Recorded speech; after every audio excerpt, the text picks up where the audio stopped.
We are being live streamed. Okay, just got some. Okay, Kevin, you're up. All right, I'd like to call the board meeting. Today is, what is today? The 14th of December. The time is 1 p.m. Welcome, everybody. And before I forget, everyone, Merry Christmas, and I hope you have a great holidays. Thank you. I don't think Charlie has a flag, and I don't think Tim has a flag in front of I him. have one. We can still say the Pledge of Allegiance. All right. Yep. I pledge allegiance to the flag of the United States of America and to the republic for which it stands, one nation, under God, indivisible, with liberty and justice for all. Yes. All right, with that, I'm going to take roll call. Tim O'Brien, Yes. Charlie Jefferson. Charlie, He's there. Are you here? Well, Charlie's here. We can see him. The Kevin McDonough, I'm here, and we have Brenda Sacco here as the executive director of the OCD, Office of Economic Development, and Ralph Pappas. And then I see we have a guest. Does everybody know Dave Balzoni? Yep. All right. I heard him before. All right. And we have with us Aaron Whitney from the chamber. Here. Okay. This is the time for the public to speak. So I guess it doesn't matter who goes first because we've got Dave Balzoni as a guest speaker and we have Aaron Whitney from the chamber. Aaron's actually a board member. Kevin. Aaron's a board member now? Yes, he is. Oh, no. Newly appointed. Okay. Yes. And we have, I believe that Dave is going to speak later under, where do you have him, Ralph? Which area did we have him under? This discussion items. Okay. You know. Yeah. Okay. The I haven't had the ability, the meeting minutes from the last meeting that we had. Has anybody been able to look them over? I I'll have. make a motion. I'll Okay. second. All in favor? Aye. Aye. Okay. And then we have vouchers for examination and approval. We have a check for Joseph Alou. I'm going to gather that these have already been paid. Yeah. Okay. Yep. So we have for a year-end audit with Joe Alou, and then we have the Waverly Community House. I guess that was a donation. Yes. Yep. And the Lackawanna County General Fund reimbursement for the what was Kevin, chamber? I had to void that check because it had already been paid to the general fund. Okay. So. All right. What was the reasoning for that? Well, it had already been paid and I made the check out again. Okay. So I had to void that check. So. Right. Thank you. And then a check for the Lackawanna General Fund for reimbursement for the Chamber of Commerce and the cost for board insurance, and that's our insurance, correct? Right. And then the Times Legal Ad. Can I have a motion to accept the vouchers as presented? I'll make that motion. Second. All in favor? Aye. Yeah. Old business. Who's going to update on old business? Brenda, are you going to update on the Taylor Yeah. Oak Street? Absolutely. Joe, could you share am I able to share my screen? Yes, you are. You're able to share. Okay, let me check. I can see you. You can just see me. Can you see my screen? Yep. Coming on now. Yep, I see it. Okay, good. So do you see Oak Street with where my cursor is with that property that is vacant and clearly blighted and deteriorated? Yep. So Okay. that is pre our TIF on Oak Street. This is in the making. There's a few more buildings up, but this up here is the Oak Senior Apartments. These are the townhomes that were built. We provided the infrastructure through the TIF. There's some more townhomes here, and then they're building apartments in this area over here for the next phase. This is what the townhomes look like. This is what the senior living looks like. And then that's just senior living. So right now, they have approximately 48 units, 24 townhomes, which rent for about $1,800 a month. They're 2 bedrooms, 1 bath with a half bath, 24 duplexes that are $2,000 a month, 2 bedroom, 2 full bath. They're actually building a community building, which is going to be completed in March, that has a full gym, a kitchen, a party room, and an outdoor patio. And then in 2023, they're going to be building a 3-story, 36-unit apartment style building. So they've completed a lot of their development. In 24, they may be building another 36 3-story unit. They have completed the construction piece of the TIF, the majority of it. They have actually paid off their TIF loan at FNCB Bank. They are looking for us as an authority to approve them for the self-financing for the remaining piece through 2032. So we had a meeting, Katie Gallagher, Don Frederickson, Ralph, and myself with Taylor. When we had a meeting, they're going to provide us with all of the information regarding how they would like to look at the self-financing. For us to approve, we'd have to have an agreement in place, and then we'd have to determine at what rate we would allow. They were actually recommending they would like it at 7%, but we can look at that when we get all of the information. So when we get everything, I will share with the board, and then we can make the decision to approve the self-financing or not. I think we can see that clearly the project's on its way and the construction has happened. So I'm in favor of, doing the self-financing as long as all the documents are in order and the board approves. So Brenda, it's Tim. I just have a question. So they paid off the other TIF related loans? They did, and they actually had 3 loans that then they had consolidated into 2 at FNCB. They paid them off in November. And then FNCB had done a loan to Taylor One directly that was not through our board for $700 and some thousand to finish the construction. So they also paid that off away from us. They one of their partners, I guess, is part of a bank in New Jersey. They took a loan for more than just the TIF with that bank. We're also looking to see those documents. And then they're self-financing the rest.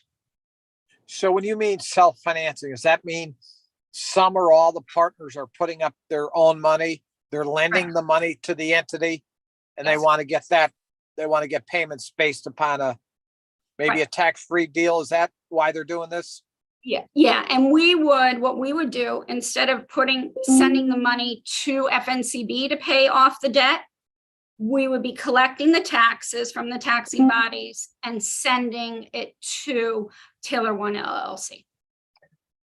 Tim, So let me- is that type of transaction allowed under IRS? I don't know the answer.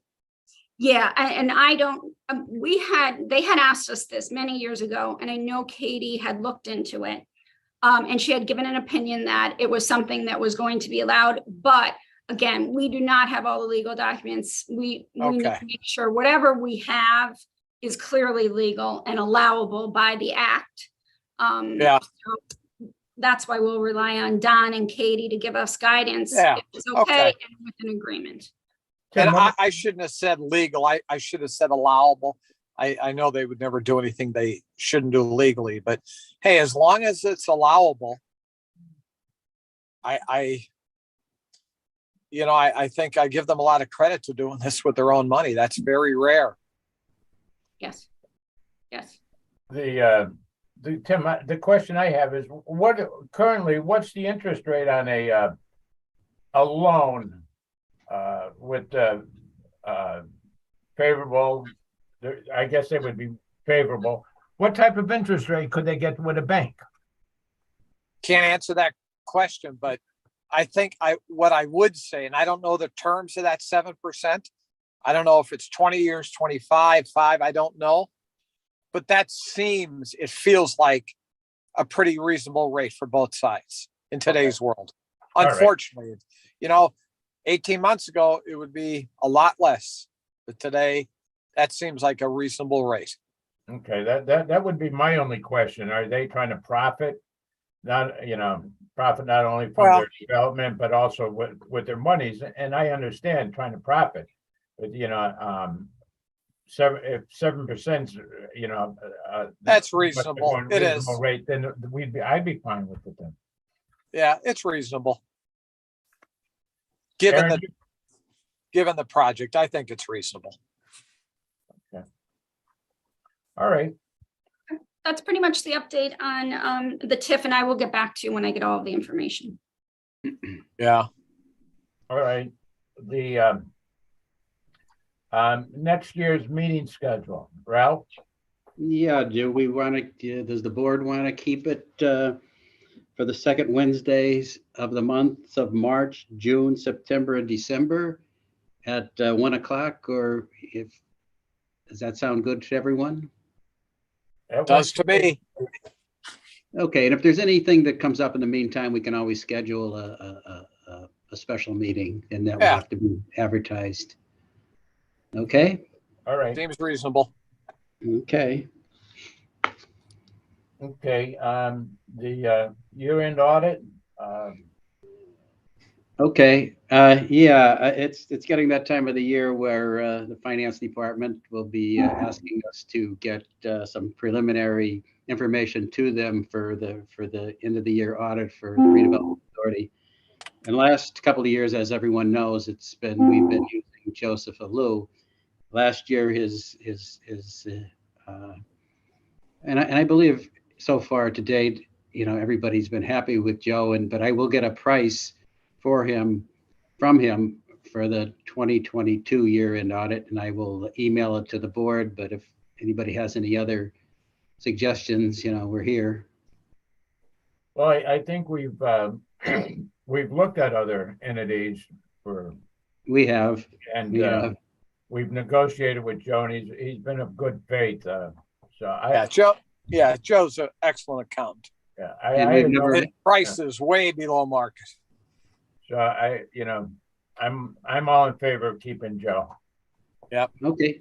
And I'll second that. I agree. Okay, when I get his price, I'll just send it to everybody and let them know. Okay. Well, yeah. Then we've got our eyes open. Yep. Okay. Okay. Limited tax lien sale. Dave, you're going to talk to us? It would be me. Okay, everyone can hear me well enough? Yep. All right, yes. Very good. So I guess the best place for me to start is with the Lackawanna County budget, because then that will convey how I arrived at this concept of the tax lien sale and why you were involved. So when I walked in the door here, the preliminary budget had been drafted. The county was faced with an $8 million operating deficit for 2023. For me, it was like deja vu from a certain place that I was at several years ago. So we really had maybe about a month in order to craft a solution to close that budget gap. So there were a number of initiatives that we had undertook in order to generate revenue in order to close that gap. Two of them were related to the county's healthcare plan. Two of them were reimbursements for programs, including grants that the county was involved in. there were a number of revenue adjustments that we had undertaken and expense adjustments also to the preliminary draft. We still hadn't closed the gap. So what I had come up with was the use of the tax lien sale in order to close the gap. Very familiar with the concept because I had seen it used frequently enough during my banking years, but I had also employed that concept when I was with the city of Scranton.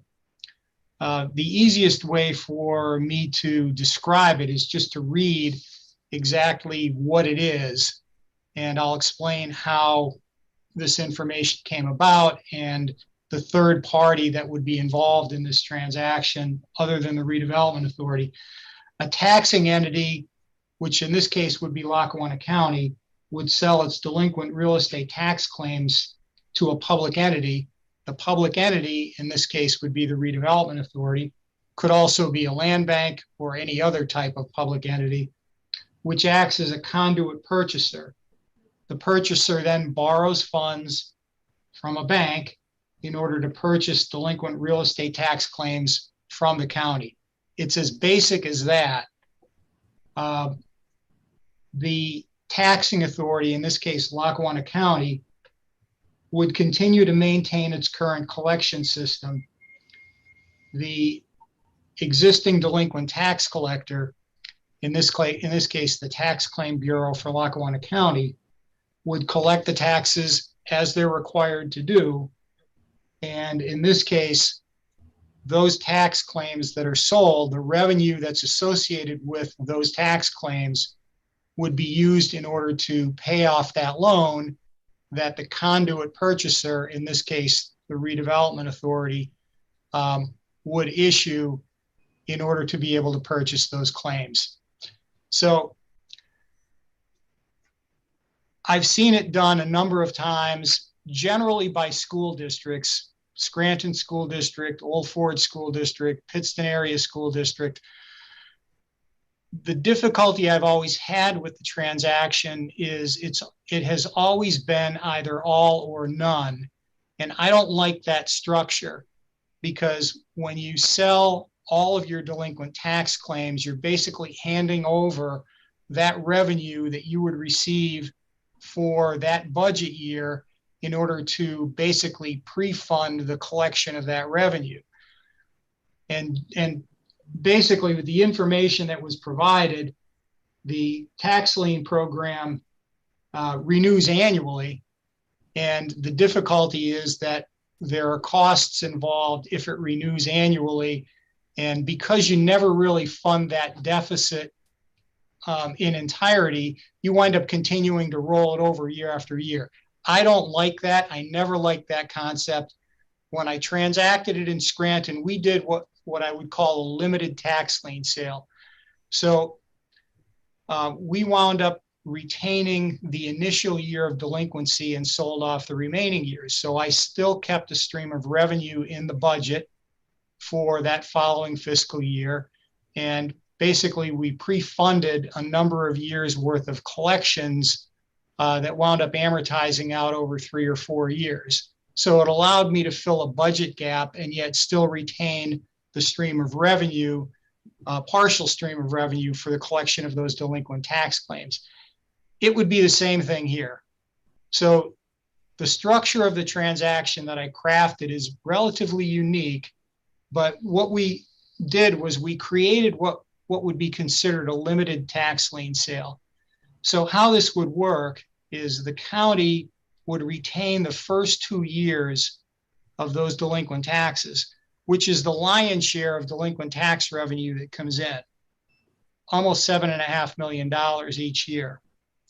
We would sell, in this case, to the redevelopment authority, tax claims from year 3 on out. So I did a 5-year history of what those collections are, and they average $396,000 a year. So if we sold off year 3 and beyond, there's a value that's associated with those tax claims. So in working with the third party, which is Municipal Revenue Services, and I'll explain their role in a minute, based on the valuation of those tax claims, there would be a loan advance of 1.623 million. Net of fees, the county would secure 1.501 million, which is exactly what we need to plug that budget gap. So what would happen is, going forward in 2023, we would close the transaction in January. And the tax claims, the delinquent taxes that would be collected, the county would retain year 1 and 2. So the Tax Claim Bureau, as it does right now, would collect those delinquent taxes. They would go into the county's general fund. Anything that's collected from year 3 on, three and older, would go from a tax claim and the treasurer is involved in this as well, directly to the bank in order to pay off that loan. The loan would probably amortize over 5 or 6 years. So we're going to set a relatively conservative annual payment. It's probably going to be monthly interest with annual principal and interest later in the year, probably December. So anything above whatever that amortized requirement is would go into a reserve fund. And we expect, based on the collections, that the loan should be paid off in 4 to 5 years. So the Redevelopment Authority would really be, as was noted in the paper that I was provided, the conduit purchaser. The reason for the Redevelopment Authority is it's less costly for us, for the purchaser to be able to borrow using a tax-exempt rate. So this way the amortization is a little bit lower. There are less funds that are needed in order to repay the loan, as opposed to using a taxable purchaser. The firm that has been involved in these transactions for years is known as Municipal Revenue Services. They've been around for some time. I've worked with them in the past. I worked with them in the city of Scranton.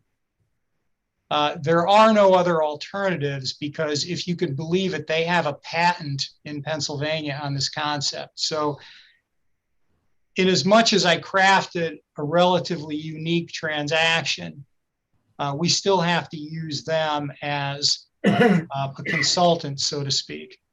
And they would take a fee off of this, and that's the difference between the 1.623 million that would be borrowed and the 1.501 million that we would take at closing. So all of this had been presented to the county commissioners. They had agreed with the concept. It's not considered a debt transaction from the county's perspective, so there are no debt proceedings we have to go through. The revenue historically would pretty easily satisfy the annual amortization requirements on that loan. So in this case, the Redevelopment Authority would generally be a pass-through. So the Redevelopment Authority would borrow the money. Those dollars from tax claim would go directly to the bank in order to repay the loan. And we expect it would fully amortize out probably within 4 to 5 years or sooner, depending upon collections.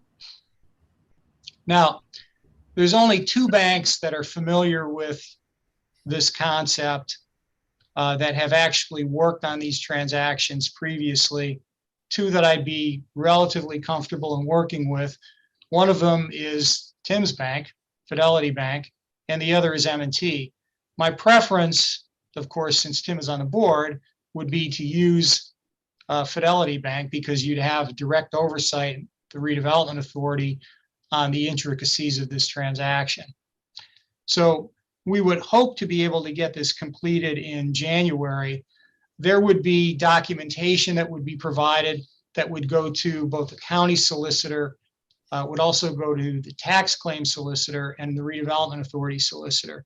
I've already gone through a review of some of the basic documents the agreement of sale and resolutions. There were a couple minor changes that I recommended to them. When I get those back, then we would look at distributing that information to each of the solicitors that are associated with each of the parties that would be involved. Questions? My question is, we get 3 and older, okay? And they stay on the books until God knows when. Doesn't the Tax Claim Bureau have like people that are on there for 10+ years? Wait, I didn't hear part of that. We get the 3 or older. Right, correct. Inclusive, okay, I would get it. Now, it's my understanding that the Tax Claim Bureau has parties that are on there, and I'm not going to talk, but what happens when the ones that are on there for 7 and 8 years that just aren't going to come up? Well, correct. And let's face it, 3 and beyond is not the cream of the crop, okay? So, but we were looking at is how does that perform historically? Because there's always revenue that's associated with delinquencies, delinquent tax claims from year 3 and beyond. So we went back to 2017 and looked at the revenue that comes in each year from those delinquencies, good and bad. And again, there certainly are changes in what that portfolio looks like. But for me, it's what has been the revenue performance on those delinquencies. So in 2017, the revenue was 324,000, 2018, 353, 2019, 418, 2020, 482, 2021, 403. So there's some consistency in the generation of that revenue, even though those certainly aren't the best tax claims to secure. But that was the key for me. We didn't want to go through a more expanded tax claim sale because the 7.4 million that we get from years 1 and 2 are important to support the revenue base in the general fund. And yet, because of the performance of years 3 on out, based on how we would amortize this loan, there's more than enough revenue that comes in each year from those tax claims in order to offset the amortization requirements on that loan. Okay. And what you're saying about the Fidelity Bank, I'm all in favor of Fidelity Bank, and if for not the simple reason that they're a local bank. They're based here where M&T is out in New York. Agreed. Right. And that's generally how I felt about it as well. If you just look at it from a perspective of involvement, Fidelity has a much greater presence in Lackawanna County than M&T does. M&T has 1 branch office in Lackawanna County, and that's in Old Forge.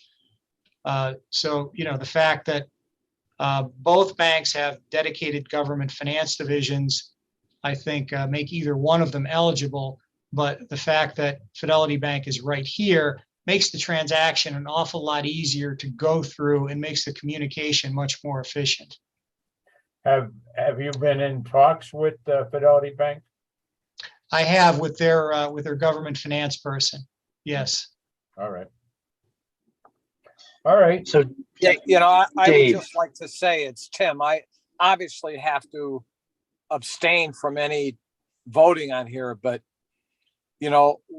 we have done, and I don't even want to say too much, but these type of transactions, the way Dave is doing it, makes sense for everybody.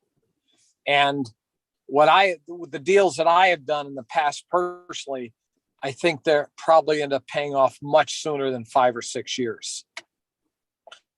Because sometimes you get a building that's really delinquent taxes, people are forced to sell, and all of a sudden you get a windfall of tax revenue that frankly you didn't expect. That's what I've seen in my world anyway. Oh, So But Dave- again, I please note that I abstain completely from any decisions on this. Okay. that's understandable, Tim. Okay.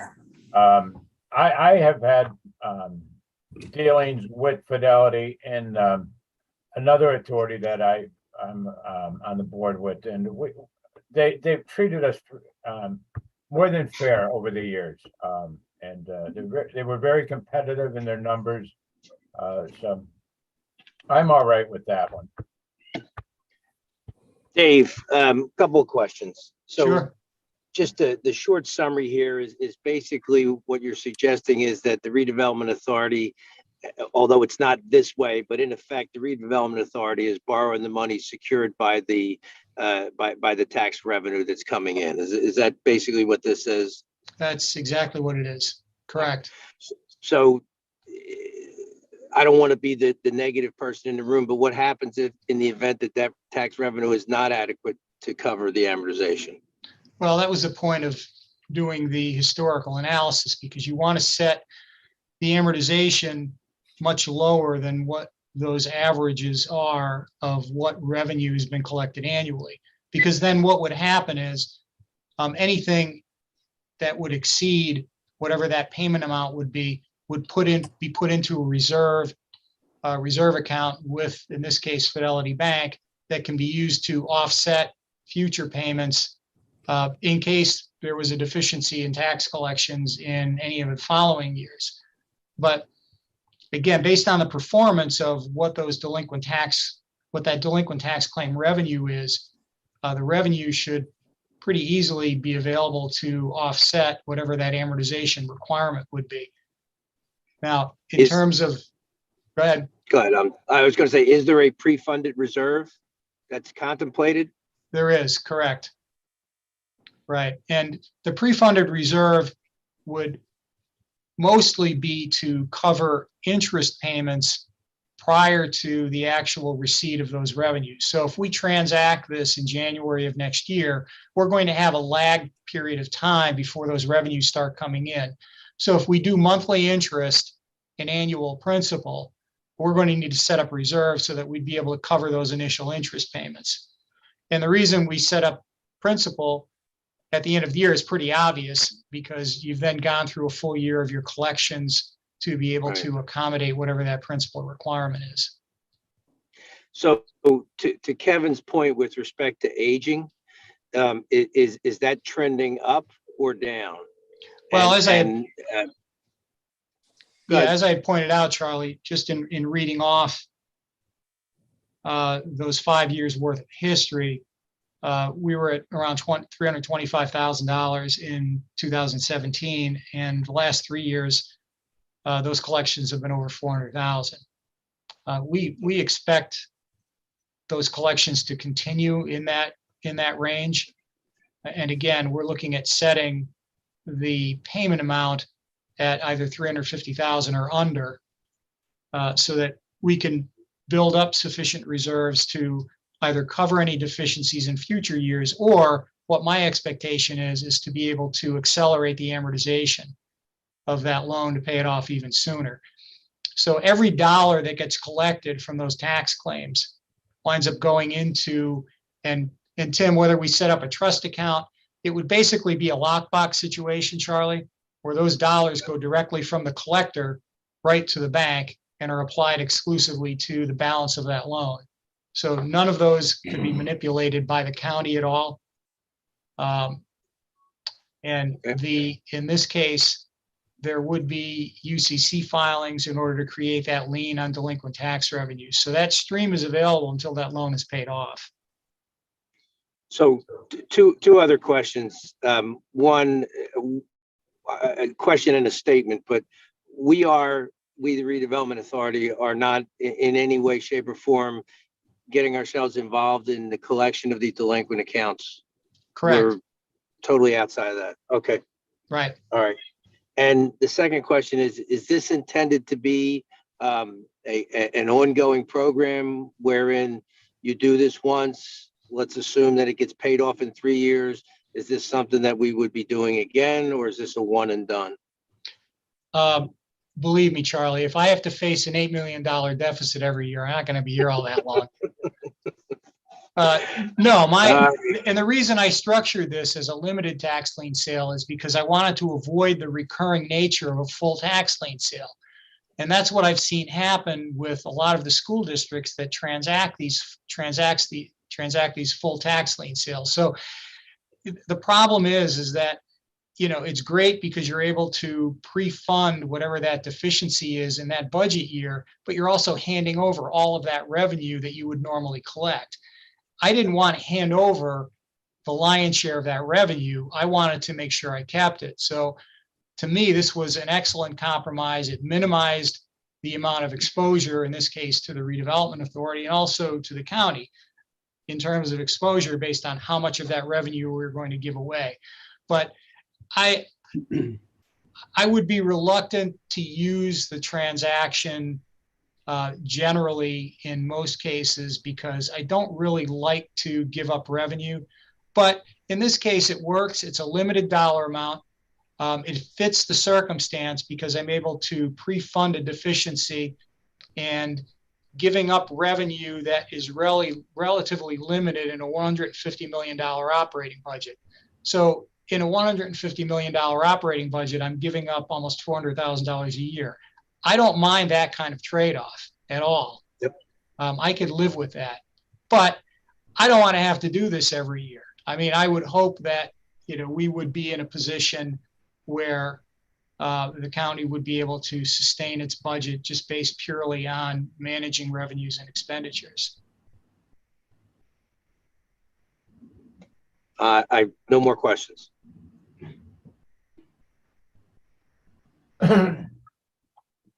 All right,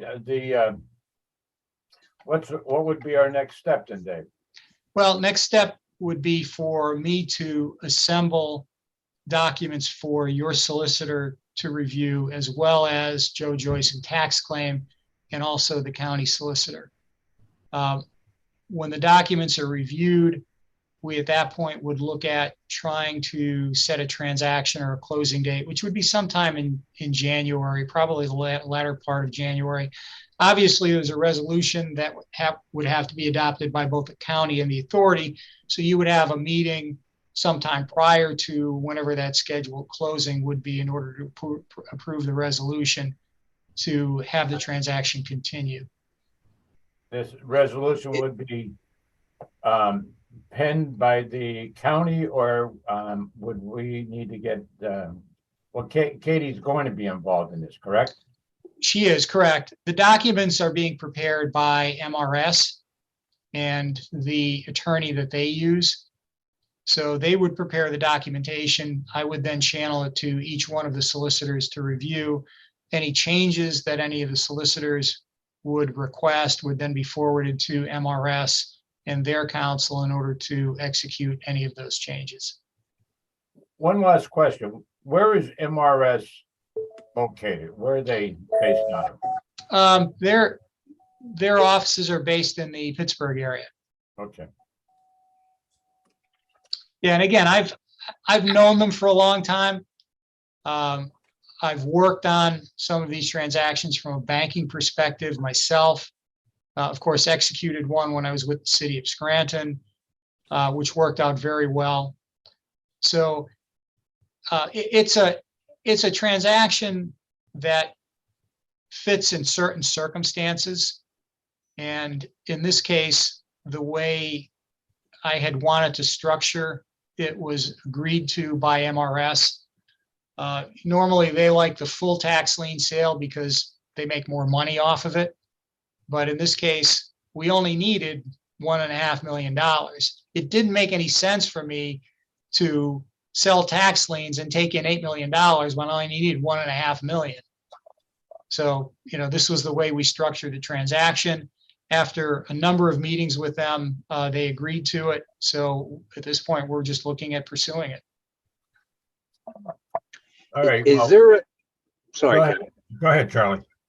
I was going to say, is there a motion required on our behalf to consider this or to move forward or anything, or we just wait for the resolution? To answer your question, Charlie, I was going to say the same thing, and Katie's not here to answer that question.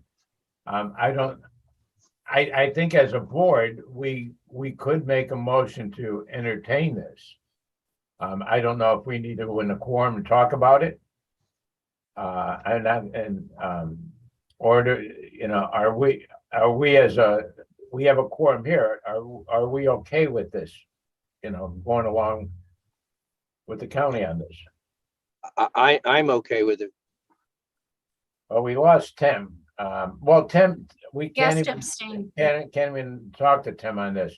Aaron, what's your position? Yeah, I'm fine with it. All right, so there's 3 of the 4 board members. I guess as long as we're okay with this, then, Dave, you do what you need to do and get the paperwork over to Katie. Okay, I'll do that. And again, what you're doing is really just affirming it conceptually today, because you've not seen any documents yet. No, that's, So, the actual formal approval would come with whatever documentation is being reviewed and also the approval of the resolution. all right. So Ralph, we would then need to call a special meeting sometime in January to address this. Right. Yep. Okay. Yep. And I can help coordinate with Dave on this and Katie Mhm. and Ralph. Okay. All right, well, with that, action items, we have a resolution that needs approving. And it's resolution number 1135-22, approving amendment number 3 to the legal services contract. And I am going to look at that resolution right now. Does everybody want me to read this resolution, or can we? I do not. I read it prior to the meeting. Okay, Aaron, do you have an opportunity to read it? I did read it prior to the meeting, yes. Okay, I'm the guilty one. It's pretty boring if you ask me. All right, the resolution, well, we are on TV, what is it, the live stream? Yeah. To the legal services contract with Attorney Catherine Gallagher, okay? And it looks as though she will be paid $1,000 a month, not to exceed $38,000.